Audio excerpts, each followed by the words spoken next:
زما او ستا په دې معاشره کې داسې ځوانان نشته چې هغه تیر کال یې په روزه کې لمنځونه کړي وو بیا ټول کال د لمنځو خلاصولو. زما او ستا په معاشره کې داسې ځوانان نشته چې هغه په 15 کاله هم د سهار لمونځ نه دی په یاد ستا. نو چې ستا بیا پیغمبر علیه الصلاة والسلام و دې ته د کفر و د اسلام خبره ویلې ده، اوس به ما او تا څه چم کوو؟ پیغمبر علیه الصلاة والسلام فرمایي د مسلمان او د کافر په مابین کې چې فرق دی هغه د لمانځه دی.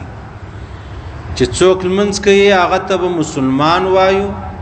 څوک لمونځ نه کوي هغه ته به کافر وایو. ځکه چې یو سړی لمونځ نه کوي نو هغه به څنګه مسلمان بلل کیږي؟ د مسلمان خو اول شرط دا دی په هر حال کې به دی لمونځ کوي. که دی جوړ روغ دی په ولاړ، که بیمار دی په ناستی، که نور بیمار دی په اشاره، هیڅ یو صورت کې د سلمن چې دی هغه خلاصون نه لري چې مسلمان یې. نو لہذا پیغمبر علیه الصلاة والسلام فرمایي د مسلم شریف حدیث دی مش چې دا خبره معلومو چې دا مسلمان دی آیا که کافر دی، نو ورته وګوره چې دی لمونځ کوي که نه. که لمونځ کوي دا مسلمان، که نه کوي دا کافر. او زما او ستا په معاشره کې څومره ډیر ما او تا مسلمانان بلو، نمونه هم د مسلمانانو دي، معاشره هم د مسلمانانو ده، بابا و اده مسلمانان دي، کورنۍ هم ټول مسلمانان دي، د هغه باوجود لمونځونه نه کوي. اشه اوس خو دا خبره نه د یو ملا ده، نه د یو تبلیغي ده، نه د یو مجاهد ده، دا د جناب نبی کریم صلی الله علیه وسلم وینا ده چې کم سړی لمونځ کوي هغه به موږ مسلمان بلو، چې کم سړی لمونځ نه کوي هغه به موږ کافر بلو. نو اوس یو سړی که لمونځ نه کوي دی به د ځان دپاره څه بانې چې دی هغه جوړوي. زما او ستا په دې معاشره کې داسې ځوانان نشته چې هغه تیر کال یې په روزه کې لمنځونه کړي وو بیا ټول کال د لمنځو خلاصولو. زما او ستا په معاشره کې داسې ځوانان نشته چې هغه په 15 کاله هم د سهار لمونځ نه دی په یاد ستا. نو چې ستا بیا پیغمبر علیه الصلاة والسلام و دې ته د کفر و د اسلام خبره ویلې ده، اوس به ما او تا څه چم کوو؟ د الله رسول فرمایي د بريدة رضي الله تعالى عنه روايته وسمعت رسول الله صلى الله عليه وسلم يقول العهد الذي بيننا وبينهم الصلاة فمن تركها فقد كفر. د الله رسول فرمایي زموږ د منافقانو په مابین کې چې کوم معاهده سوې ده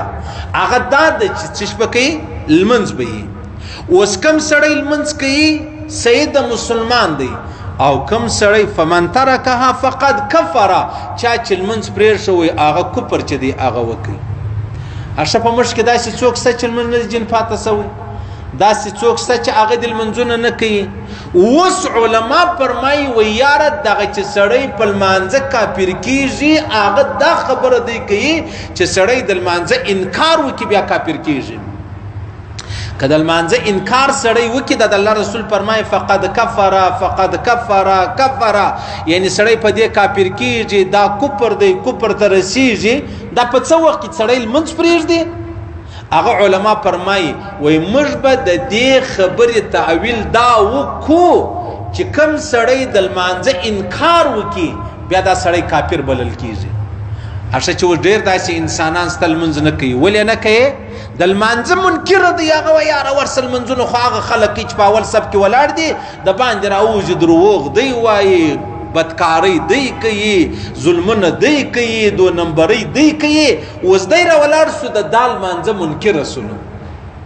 اشه چې زما د دې لمانځه ته منکر سوي ستا لمونځ خو وکړه، ته داسې لمونځ وکړه د لمانځه څخه ما بعد ظلم مه کوه، ناجایز مه کوه، بد مه کوه، شراب مه کوه. پر ما خو دې دا خبره وتړل چې دا هغه خلک د لمنځونه هم کوي د هغه څخه ما بعد هغه کارونه هم کوي، ته راولاړ سه لمنځونه کوه بیا هغه کارونه مه کوه. موږ به وتا ته ګورو له تا به عبرت واخلو چې ماشاءالله څنګه زبردست مسلمان دی. دا صرف اور صرف د دې دپاره چې دی د خپل زړه تسلي کوي چې ښه زه خو لمونځ نه کوم. نو چې لمونځ نه کوي نو دا خو نسي ویلی چې زه کافر یم. نو راولاړ سي داسې تورې شیطان ور برابر کي چې د ده زړه په خبره تسلي سي چې او زه چې لمونځ نه کوم هغه دغه وجه ده. نو پیغمبر علیه الصلاة والسلام فرمای بین الرجل و بین الكفر ترک الصلاة. یعنی اسانه تورې زه در ښایم د مسلمان او د کافر په مابینځ کې فرق دا دی مسلمان بل منځ کوي کافر چې دی هغه لمونځ نه کوي د مسلمان او د منافق په مابینځ کې فرق دا دی د الله رسول فرمایي مسلمان او مؤمن منځ کوي منافق چې دی هغه د نامه او د ریا او د شهرت لپاره خو بل منځ وکړي که نه مو ریا او شهرت نه وي بیا هغه لمونځ هم نه کوي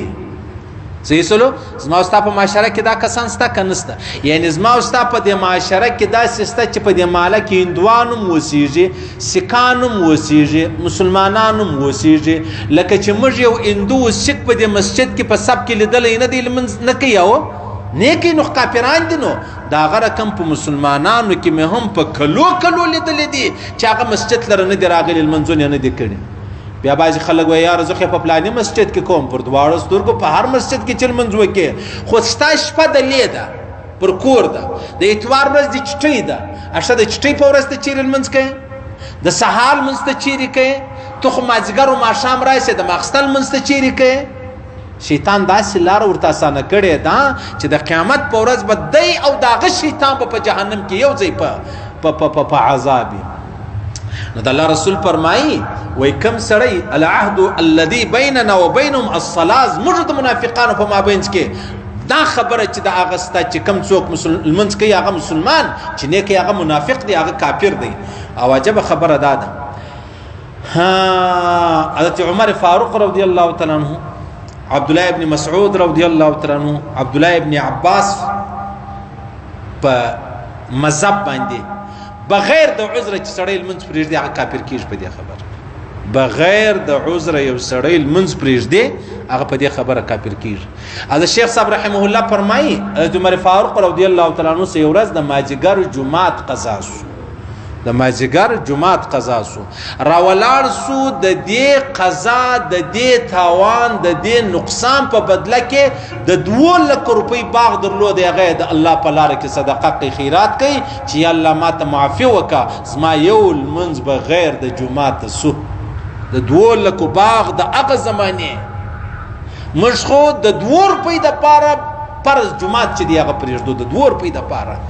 دا زموږ د دې په مابینځ کې د ایمان دغه فرق دی عبد الله ابن عمر سه ورځ د جمعات لمونځ ولاړی بیا 22 وار لمونځ چې دی هغه وکړي 22 وار لمونځ وکړي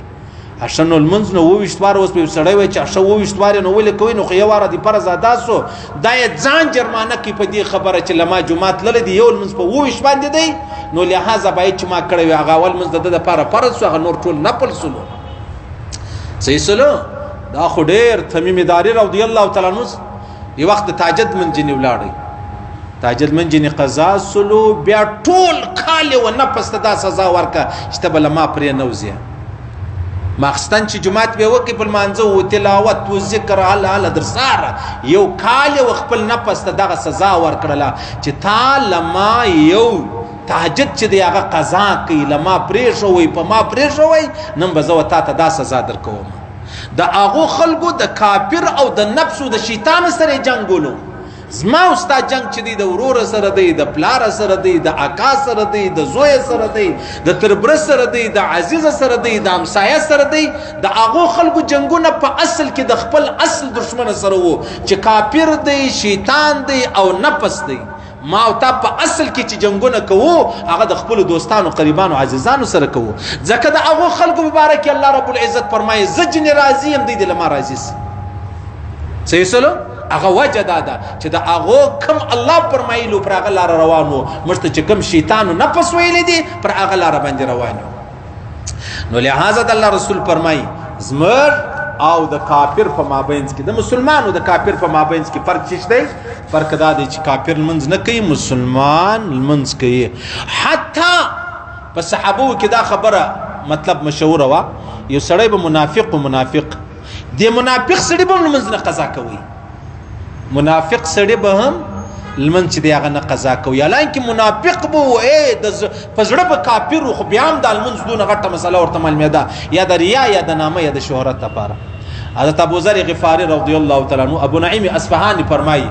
دا ډیر ملنګ صحابي و د الله د رسول ډیر ملنګ صحابي و الله رسول ورته ویلې ولا ابو ذر دا ولا ها ولیو په ژوند کې د چا امانت ځان سره میږده دویم د دوه کسانو فیصله مور کوه، دا ډېر ګران کار دی. امانت بیرته اغس سپارل دا ډېر غټ ګران کار دی، او د دوه کسانو فیصله ورکول دا هم ډېر ګران کار دی. ایمان به در څخه ولاړ سي. ایمان دا زموږ ملکانو خانانو دا نه دا څه چې ځان ته په غټ وایي، دا د ستا فیصله درکوي، اول ستا سره خبره وکړي وایي 2 روپۍ راکړه نور کار په ما ورسېدی، لکه ججانو لره ورسه د وکیل په ذریعه ورسره میلاو شو ورته وروره دا مسله د مړی به دې کړې،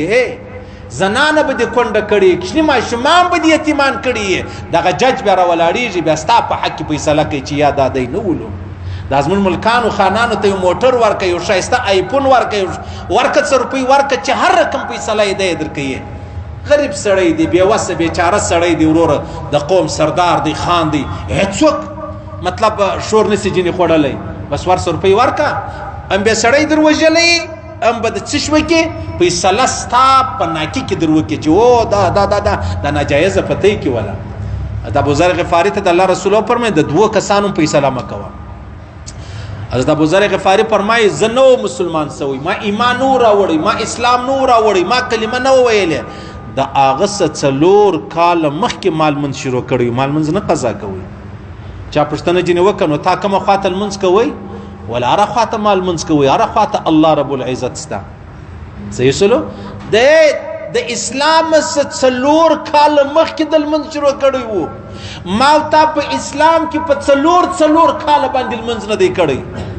اوس په سړی پر صحابه باندې بد وایي، یاره صحابه کرام خو عام مسلمانان ولو، دا عام انسانان ولو. څه دا عام انسانان ولو؟ صحیح سلو اوس اندازه ولګوي. د الله رسول فرمایي لا تشرکو بالله شیئا، د الله سره شریک منسي. عباده بن صامت ته ویله، عباده بن صامت وایي ماته د الله رسول وصیت وکي، پاغو کې دا خبره وا ولا تشرکو بالله شیئا، په هیڅ صورت په الله سره شریک نه نشي، په هیڅ صورت، نه په ذات، نه په صفات، نه په کمالات، په هیڅ شي کې هم. وان قطعتم کې ټوکړې ټوکړې کولې، باچا راواخله، کافر راواخله، ظالم راواخله، داستا هر بندي جلا جلا د ټوکړې ټوکړې کوي. ویلې ولته دا ووایي چې دا پلانې بد د الله رب العزت سره شریک دی. د الله رسول فرمایي چې ټوکړې ټوکړې دي کوي، لا به هم دا اقرار نه کوي، دا اقرار نه کوي چې الله رب العزت شریک لري. ټوکړې ټوکړې څه پروا نه لري، مال را روانې بیا ما او کار سره پرېږده. او فرمایي وان چې او حرقتم کې ته وره بلک تنور تازه کړي، هغه سرې لمبې تراتلې یا ورور ور بلکې بیا تیل وی شول، هغه د پکوړه تیل ولو تی ورچولې په سترګو دې لیدل چې هغه ور دی، هغه تیل دی.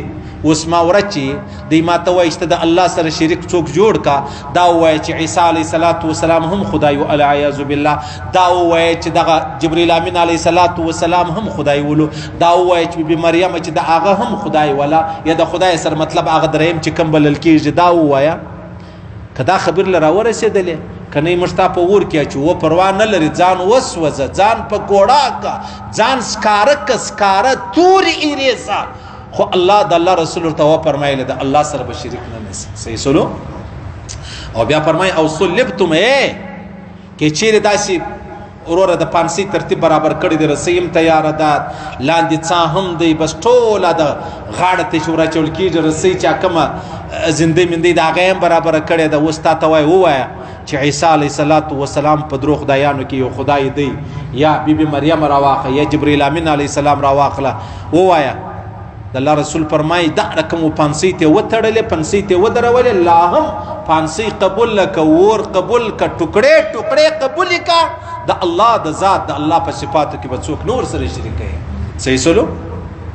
وای دا خبرې چې ما ته وکړي بیرته ولا تترکوا الصلاة متعمدین، په قصد به لمونځ نه قضا کوي، په قصد به لمونځ نه قضا کوي. فمن ترکها متعمدا فقد خرج من المله. وای ما ته د الله رسول فرمایله که یو سړی را ولاړ سو په قصد لمونځ پرېښوي، په قصد لمونځ قضا کوي، دا د اسلام څخه دا سړی ووتی ولاړی، ختم سلو. ملت اسلام چې کوم بلل کېږي، کوم د الله او د رسول لار چې کوم بلل کېږي، ته د هغه څه ووتلې، که په قصد سړی را ولاړ سو لمونځ قضا کوي. په خطا خو هر ورځ قضا کوو په قصد باندې ما او تا کوم منځونه دي قضا کړي قصدن موږ منځونه نه دي قضا کړي یو نه په سو نه په زرو می قضا کړي دي او په زړه کې یو ذره هم مستخوف پښیمانی ندامت چې دی هغه نه دی راګرځیدل دا د اسلام علامه ده که د کفر علامه ده چې سړی منځونه قضا کوي او په زړه کې د پښیمانی چې دا هغه نه راځي دا د ایمان علامه ده که د کفر علامه ده و دې ته د الله رسول د کفر علامه چې دا هغه ویل صحیح سلو وای فرمایي د پیغمبر صلی الله علیه وسلم کان اصحاب محمد لا يرون شيء من الاعمال تركه كفر غیر الصلاه وای د پیغمبر علی السلام په زمانه کې هیڅ شی دومره غټ کفر نه بلل کېدی لکه المنځ پر شول المنځ پر شول په صحابه کې ډیر عظیم کفر بلل کېدی حتی منافقانو بلل منځونه کول ولیاره دا ډیر توانی خبره ده زه به څنګه نه کوم صحیح سلو بیا پیغمبر علی السلام فرمایي وی من ترک الصلاة متعمدا فقد كفر جهارا ایک کچا پا قصد المنصبری شوی پا قصد المنصبری شوی دانو بس برملا شکارا کپر دی چه ده یکی مشکا چیش بولو مجھو المنص قضاسو دا اللہ رسول کفر بولی مش خبر رشتیا ده که محمد رسول الله صلی الله علیه وسلم محمد رسول الله خبره حق ده او سچ ده مش خبره ټول دروغ دي نه حق دي بے ځای دي نو پیغمبر علیه الصلاۃ والسلام فرمایي وای من فاتت الصلاه کدا چا یو من چې دی هغه جن فوت سو قضا سو فكانما وتر اهله وماله دا داسې مثال لري د الله رسول فرمایي دا ابن حبان سا حدیث دی وای یو سړی سلمنس قضا سو فوت وای د څو بچان دي څلور پنځه بچان کوروالا بابا اده او ستا خپل شخصي کور شته جوړ کړی دي دا ټول بچان مړي کوروالا